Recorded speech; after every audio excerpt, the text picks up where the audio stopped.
জুবিন গাৰ্গৰ এখন কাৰ আছিল 800 ৰেড কালাৰ জয়ন্ত পাত্ৰ জুবিন আমি সিহঁত যোৰহাটৰ পৰা আহিছে মই নগাঁৱৰ আমি একেলগে গুৱাহাটী আহিম আৰু আহাৰ পিছত কি হ'ল মানে সি কোনটো কথা মই কৈ আছোঁ যে সি মোৰ বন্ধু এজনে মোক ফোন কৰিলে যে এনেকৈ যতীন বুবু সিও বুবু বুলিয়ে মাতে বুবু মোৰ তই নগাঁৱত আহিলি নেকি কৈছোঁ কৈছোঁ কচোন কি খবৰ কৈছে ভাল নহয় মোৰ দেউতাৰ কেঞ্চাৰ ধৰা পৰিছে এতিয়া বাহিৰত গৈছে চিন্তা হৈ আছে মোক কৈছোঁ হ'ব দে মই যাওঁতে তোৰ তাত সোমাই যাম জুবিন গাৰ্গ মই আৰু জয়ন্ত পাত্ৰ গ'লোঁ ফৌজদাৰ প্ৰতি কথা নগাঁৱৰ ফৌজদাৰ প্ৰতি তাৰপিছত এনেকৈ জুবিনো সোমাই গ'ল জুবিনে কৈছে ব'ল মই খবৰ ল'ম সোমাই গৈ দেখিলোঁ ঘৰৰ সন্মুখৰ কুকুৰটোৱে খুব ভুকি আছে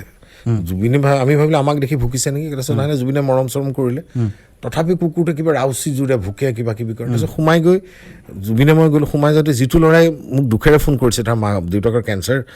ট্ৰিটমেণ্ট চলি আছে বাহিৰত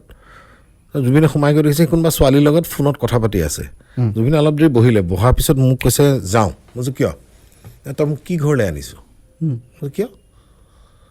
কৈছে যিটো ঘৰত মালিক নথকা কথাটো ঘৰত থকা কুকুৰটোৱে ফিল কৰিছে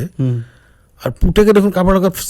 চেনি খাই খাই ফোনত কাৰোবাৰ লগত কথা পাতি আছে এইটো কেনেকুৱা ধৰণৰ কথা দেই ফটুৱা ঘৰত আনিছ তই বোলে লৈ ব'ল যাওঁ সি তেনেকৈ কথাটো কৈ পেলাই তাৰ আগত ক'লে তাৰো খং উঠিলে এটা চিটুৱেশ্যন গৈছে আৰু ফটকৈ কথাটো কৈ দিয়ে সাহসী মানুহ দেখিছোঁ